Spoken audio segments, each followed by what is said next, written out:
हमको गर्व होता है कि आज ऑपरेशन सिंदूर पर बोलने का अवसर हमको मिला, क्योंकि इतिहास में ऑपरेशन सिंदूर को स्वर्णिम अक्षरों में लिखा जाएगा, क्योंकि विश्व स्तर पर इसने एक न्यू नॉर्मल को स्थापित किया है भारत के लिए।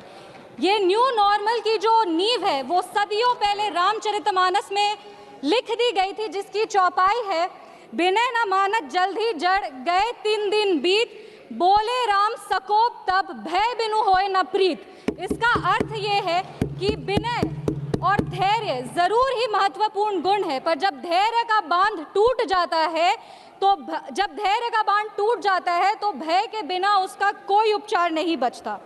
हमारी सरकार के दृढ़ संकल्प से और सेनाओं के अदम्य शौर्य के वजह से आज एक नए भारत को विश्व स्तर पर स्थापित किया गया। ये नया भारत क्या है? ये नया भारत वो है जो शांति के लिए गौतम बुद्ध और महावीर जी के दिखाए हुए पथ पर तो चलता है, पर अगर राष्ट्र सुरक्षा की और राष्ट्र हित की बात हो तो प्रभु श्री राम के धनुष को और श्री कृष्ण के सुदर्शन चक्र को भी उठाना जानता है। आज इस चर्चा के 2 भाग हैं। पहला भाग है पहलगाम पर हुआ अटैक और दूसरा ऑपरेशन सिंदूर। पहलगाम पर जिस तरह से अटैक आतंकवादियों ने किया वो नागरिकों पर अटैक नहीं, वो मानवता पर अटैक है। आतंकवादियों ने धन पूछकर उनकी पत्नी के सामने, माँ के सामने, परिवार के सामने, बहनों के सामने सारे जो हमारे देश के नागरिक हैं उनको मार दिया। हम लोग ये पूरा देश वो चित्र कैसे भूल सकता है जब एक नवविवाहित महिला लाल चूड़ी पहनकर अपने पति के शव के बगल में बैठी थी। इसने पूरे देश को झंझोड़ करके रख दिया था। लेकिन दुर्भाग्य की बात यह है कि आज भी हमारे देश में ऐसे लोग हैं जिनको पहलगाम से ज्यादा दुख पैलेस्टीन के लिए होता है, क्योंकि ये उनकी राजनीति को फायदा नहीं देता। लेकिन जहां राजनीति के लिए कई लोग चुप्पी साध लिए, वहां हमारे यशस्वी प्रधानमंत्री ने राष्ट्र धर्म निभाया और उन्होंने महिलाओं के आंसुओं को ही नहीं पोंछा, पर महिलाओं के स्वाभिमान को और सम्मान को पुनर्स्थापित किया। हम बता देना चाहते हैं कि ये एक नया भारत है और आतंकवादी हमले के बाद ये भारत मोमबत्तियां नहीं जलाता, ये दुश्मनों की चिता को जलाता है।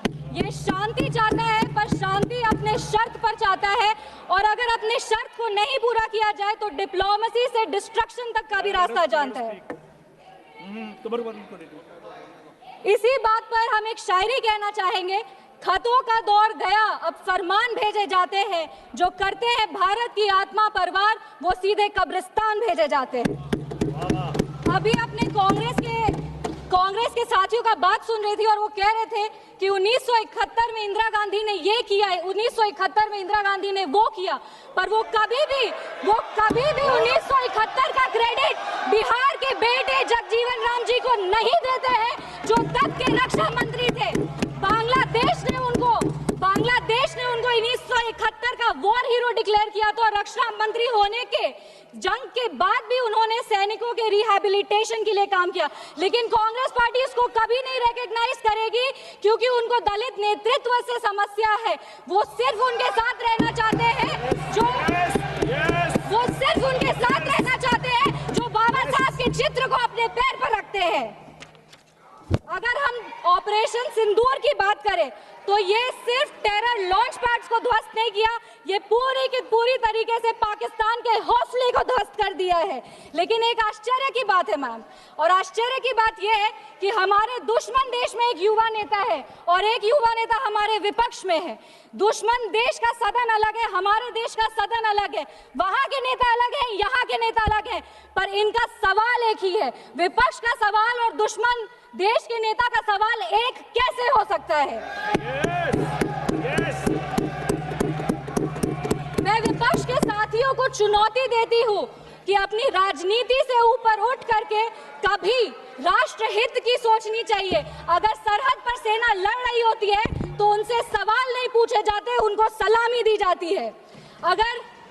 अगर विपक्ष की बात सुबह से सुने जा रहे हैं और उनकी बात को ध्यान से सुने तो वो बार बार कह रहे हैं कि सरकार ने सरेंडर कर दिया, सरकार ने सरेंडर कर दिया। सरेंडर से इनका विशेष लगाव इसीलिए भी है क्योंकि इतिहास गवाह है इन्होंने कितने बार विश्व के सामने भारत का सर झुका दिया है। 1962 में 14 था। अमेरिका के तब के राष्ट्रपति ने कहा था कि भारत हमसे भीख मांगते हुए आया था। 1971 में वेस्टर्न मीडिया ने प्रधानमंत्री के बारे में जो भी कहा हो, उन्होंने हमारे देश के बारे में, भारत के बारे में कहा कि भारत एक धोखेबाज देश है और भारत नागरिक धोखेबाज लोग हैं। ये था भारत का इमेज आपके शासनकाल में।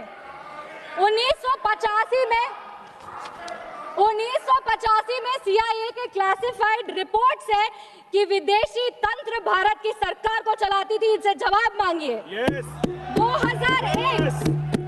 2001 विश्व के सबसे बड़े लोकतंत्र के सबसे बड़े मंदिर पर हमला हुआ और ये लोग चुप बैठे रह गए।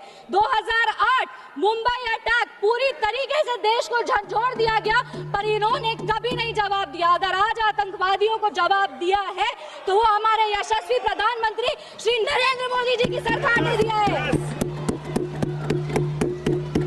पर इनके राष्ट्रीय अध्यक्ष, कांग्रेस पार्टी के राष्ट्रीय अध्यक्ष कहते हैं कि ऑपरेशन सिंदूर एक छोटा मोटा ऑपरेशन था। ये इनकी विचारधारा का समस्या है। इनको लगता है कि ऑपरेशन सिंदूर एक छोटा मोटा ऑपरेशन था, पर ये इनकी गलती नहीं है। इनकी विचारधारा ये कहती है कि अगर हिंदू धन को आगे लेके जाओ, हिंदू धन के पक्ष में बोलो तो वो सैफरन टेरराइजेशन है, पर इनकी राजनीति के लिए ये कहते हैं आतंकवादियों का कोई धर्म नहीं होता। ये दोहरा चरित्र क्यों है इनका? आतंकवादियों ने हमारे नागरिकों को धन पूछकर मार दिया। हम उनको कहना चाहते हैं कि जिस सनातन को मुगल की तलवार नहीं खत्म कर पाई, जिस सनातन को अंग्रेज की तोप नहीं खत्म कर पाई, उस सनातन को इनकी छोटी मोटी राजनीति क्या खत्म करेगी? आतंकवादियों ने जब हमारे भाई लोग को मारा तो उनको मारने के पहले बोला कलमा पढ़ के सुनाओ।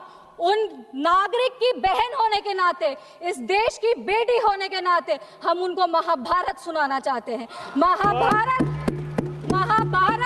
सत्य और धर्म की लड़ाई जरूर है, लेकिन महाभारत द्रौपदी के प्रतिशोध का भी प्रतीक है। द्रौपदी का बदला महाभारत है और हमारी संस्कृति में है, अगर नारी सम्मान में त्रुटि होगी तो फिर से महाभारत रचा जाएगा।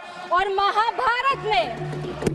महाभारत में लिखा है धर्मो रक्षति रक्षतः, जो धर्म की रक्षा करते हैं धर्म भी उन्हीं की रक्षा करता है। विशेष रूप से हम धन्यवाद देंगे हमारे यशस्वी प्रधानमंत्री श्री नरेंद्र मोदी जी का, जिन्होंने ऑपरेशन सिंदूर का नाम ऑपरेशन सिंदूर रखकर पूरी दुनिया को बता दिया है कि एक चुटकी सिंदूर की कीमत क्या होती है। और जिसने हमारी महिलाओं के, इस देश की बेटियों के, हमारी बहनों के सिंदूर को उजागर किया, उसको हमारी सरकार ने, हमारी सेना ने मिट्टी में मिला दिया है। अपने वाणी को विराम देने के पहले बस एक पंक्ति पढ़ेंगे, अगर उसूल पर आए तो टकराना जरूरी है, अगर जिंदा हो तो जिंदा नजर आना जरूरी है।